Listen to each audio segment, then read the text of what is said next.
Hello everyone, welcome. Today's project, I'm talking about the truth of pornography, and this video came about because of a dream I had the other night, which was really interesting. I relapsed in the dream. I watched porn and then I really felt this discomfort and guilt in the dream when I relapsed. I told Maggie, my fiance, and then I felt like I let you guys down. And I woke up and thinking, wow, that's so interesting. The dream felt so real. I really felt that guilt. And I really let myself down in the dream. And I took this dream as a message. I don't know what kind of message, I guess from my unconscious mind. Because my unconscious mind really projected this avatar of myself in this situation and to see how it's going to play itself out. And since the act really produced negative results, I realized that this is really why I'm on this path, is because if I were to relapse, then, well, I'm going to let myself down, let you guys down, let my fiance down, right? And really, that really sent a message to me, and I really wanted to make this video because I noticed that pornography, well, there's many truths about it, and I don't think that pornography is something that can be balanced in someone's life. I think pornography is something that needs to be sacrificed, and I'll tell you why. The first thing is that you're worshiping something that's not real. It's fantasy. It's imaginary. It's Peter Pan worshiping Tinkerbell in Neverland, right? Like, look at Peter Pan and his life, right? And what he worships. He wants to be king of the Lost Boys. He doesn't want any responsibility. He wants to live on Pleasure Island, right? And what happens when you live on Pleasure Island? You live for the moment and you live for every desirous instinct that manifests itself. And what happens when you do that? Well, you're impulsive, right? And you're living for the moment and not striving towards a higher ideal. You're serving the ego rather than a transcendent deity, or you can call it value, or you can call it just ideal, I think, or for me, God. So if you are not worshiping an ideal, then you worship the finite. You worship low-hanging fruits. And you grab onto those low-hanging fruits, the quick fixes, right? And Peter Pan worships Tinkerbell.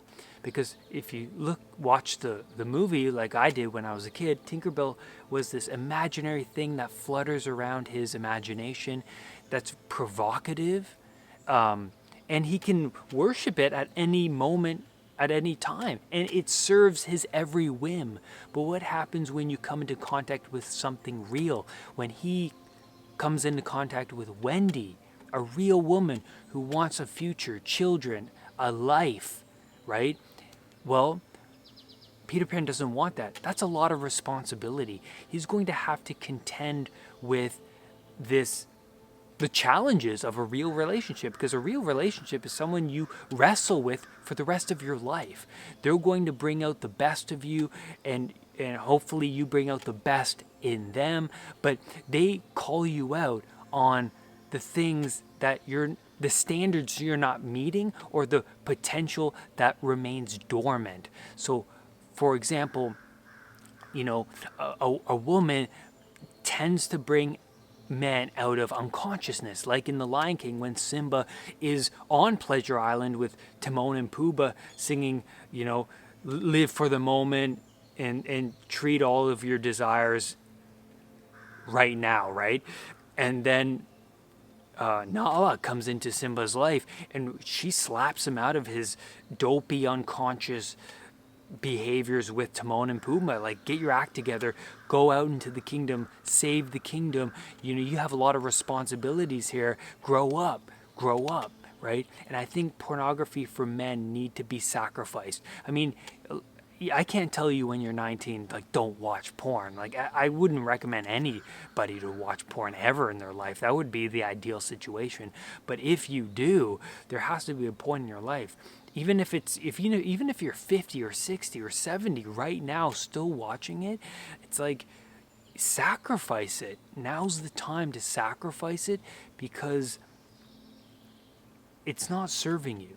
It really is not, because pornography is a super stimuli, and it takes your ideal, right? The woman or the man of your dreams, it takes them and it strips them into their raw form, and you can watch them engage in that sacred act of, well, intimacy, sex. You can take that ideal and play it out in any way that you see fit, right? But that's not real life, because real life is difficult. Because if you hide behind a computer screen, you are missing out on the real dance and the real social development relationships have on you. Because a woman that you fantasize, or a man that you serve, that you put up as an ideal, they serve as the ultimate judge. And what happens when you come into contact with them? Why are you fearful? That's because they can reject you. And what happens if you're rejected? You feel like you're not worthy enough for your genes to propagate further out into the future. And it's really hard on people. That's why when you come into contact with your ideal, it makes you timid and fearful. Real beauty brings that out of you. It serves as this ultimate judge. If you are watching pornography, it keeps you on the edge of what's stimulating. What's behind the corner? What's next? And for me, when I was watching pornography, I would continuously click on many videos to try and find the perfect one. Because the one I'm watching right now, it's not stimulating enough. I wish it had a little bit more of this. And then you click on the next one. No, it's not quite there. You want to find the ultimate one to finish off your adventures, right? So what's around the corner? That's what's keeping you hooked into this addiction, really. And that edge that pornography keeps you on doesn't always stay the same. And being on the edge means that over time, you are slowly moving further and further out into what's stimulating, more stimulating. And the videos become more naughty, the videos become more erotic over time. It's one small step at a time. And then you're at a point where everything is so stimulating, the pornography is so stimulating at this point, that little things like a kiss, a touch, sex with a real person become less stimulating for you. And this is what happened in my old relationship. I was watching pornography all the time. I would be intimate with my ex-partner, then I would go home and watch pornography again. The sex wasn't even good enough at this point. So there was this constant sense of lack in my existence. And that is a massive thing to understand. That is the biggest thing. This is why I wanted to create this video today, is for that point alone, is that you walk further out into the unknown. And the more you walk further into what's stimulating, and you continuously challenge yourself, you push yourself to what's turning you on, the less stimulating the reality of existence becomes. And your tolerance increases as well. And this is what men say to me all the time. Brad, when I go a week or when I stop watching pornography, I notice that I feel less guilty around my children and my wife or husband. I feel like that when they go on my phone, I have nothing to hide. But then they ask themselves, well, why do I feel guilty for watching porn if I'm with somebody? And that's a great question. Like, why? Like, do you feel like it's wrong to watch it? And this is something I noticed with me, is that I felt like it was wrong. I felt it. I knew it. There was this voice and feeling telling me that this is wrong. The second thing that men notice, particularly men in my situation, because mostly men talk to me about it, is that they have more energy, they have a clear mind, they feel less irritable, they feel more obliged or motivated to talk to like a barista behind the Starbucks counter. They feel more driven to release that sense of lack on other things like gym or a cold shower or meditation, whatever it is, right? Just going outside, doing something that they like, picking up the guitar, or like exploring a book. These things come about when you begin to challenge yourself. That's also what I found with men who come to talk to me. But they feel more pride in themselves and gratification for not doing this, and I see this in their face when they talk to me. And I have to really ask myself, like, why? And I have to ask them that too.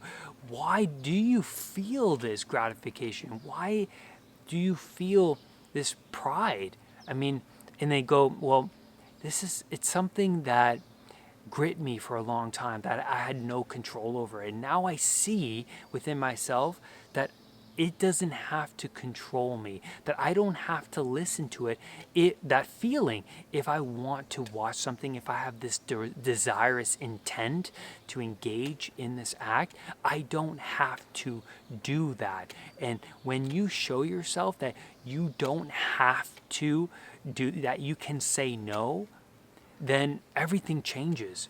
That you have more control over your circumstances, and you're making significant sacrifices to reach some sort of ideal, that you're moving towards something greater, and that's something beyond you. And that's the transcendent, that's the infinite, rather than you worshiping the finite. And that's where I'm going to leave you today. Thank you for being here today. Rise above your addictions, rise above pornography. I'll see you next time. Make sure you hit that subscribe button and that bell so that whenever a new video of mine appears, you will be one of the first to know. Namaste.